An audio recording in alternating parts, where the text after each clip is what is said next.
आज हम जो टॉपिक पढ़ने वाले हैं वो है मॉलिक्यूलर बायोलॉजी में डीएनए रेप्लिकेशन। और डीएनए रेप्लिकेशन में भी जो आज हम टॉपिक पढ़ेंगे वो है central dogma of molecular biology.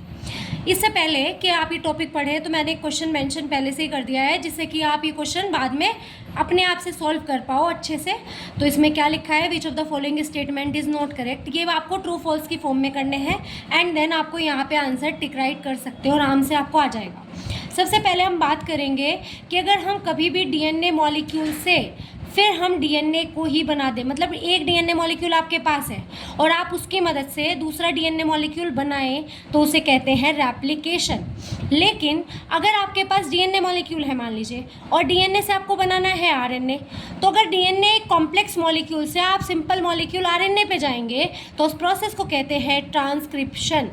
और अगर आप आरएनए से प्रोटीन बनाएंगे तो इस प्रोसेस को कहते हैं ट्रांसलेशन। और ये बात याद रखना कि ट्रांसक्रिप्शन जो है वो तो हमारे न्यूक्लियस में टेक्स प्लेस करता है ऑलवेज, ऐसे ही रेप्लिकेशन भी हमारे न्यूक्लियस में होता है हमेशा। लेकिन जो प्रोसेस ऑफ ट्रांसलेशन है it always takes place in the cytoplasm of the cell.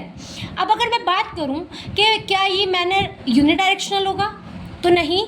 कभी कभी क्या होता है कि आपने एचआईवी मॉलिक्यूल के बारे में पढ़ा होगा। एचआईवी एक वायरस होता है जो हमारी बॉडी में आकर हमें एड्स कॉज करता है, तो वो क्या करेगा, उसमें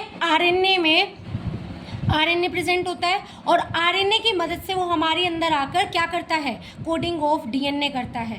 तो इस पूरे कंडीशन को नाम दिया जाता है central dogma of molecular biology. और it is first given by transcription की अगर बात करें तो ये दिया था बाल्टीमोर एंड टैमिन ने। लेकिन बाल्टीमोर और टैमिन को नोबेल प्राइज़ से नवाजा गया इन 1975 में।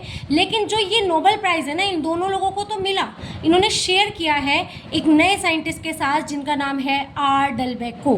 आर डेल्बेको के साथ क्यों किया था, क्योंकि इन्होंने जो काम किया था उसको कम्प्लीटली जो एक्सप्रेस किया है वो पूरे एंजाइमेटिक एक्टिविटी को कि वो कैसे हो रही है वो आर डेल्बेको ने बताई है।